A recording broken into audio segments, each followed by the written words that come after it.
सायली कबाडी आत्महत्येच्या प्रकरणी आरोपी डॉक्टर सुशील कबाडी याच्या अटकेसाठी शेवगाव पोलिसांनी एक अधिकारी आणि 4 कर्मचारी असं 5 जणांचं पथक आरोपीच्या शोधासाठी तयार केलं असल्याची माहिती आता पोलीस निरीक्षक समाधान नागरे यांनी दिली आहे। शेवगाव येथील नामांकित डॉक्टर सुशील कबाडी आणि त्यांच्या कुटुंबियांच्या त्रासाला कंटाळून सायली कबाडी यांनी आत्महत्या केल्यानं आत्महत्येला प्रवृत्त केल्याप्रकरणी गुन्हा दाखल करण्यात आला होता।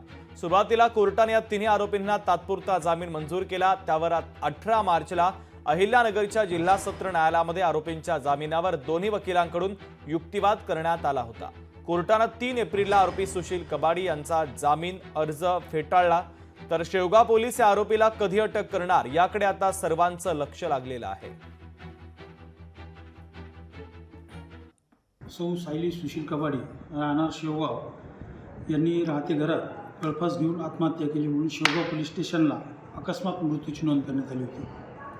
त्यानंतर अकस्मात मृत्यूच्या तपासामध्ये मुलगी जी सायली सुशील कबाडी हिच्या वडिलांनी तिला नेहमी तिच्या सासू सासरे आणि पतीचे शारीरिक मानसिक त्रास देत होते अशा तक्रार दिल्याने सायली सुशील कबाडी हिचे पती सासू आणि सासरे यांच्या विरुद्ध शेवगाव पोलीस स्टेशनला आत्महत्येस प्रवृत्त करणे यावरून गुन्हा दाखल करण्यात आला होता। तिचा जो पती आहे त्याला अटकपूर्व जामीन नामंजूर झालेला आहे।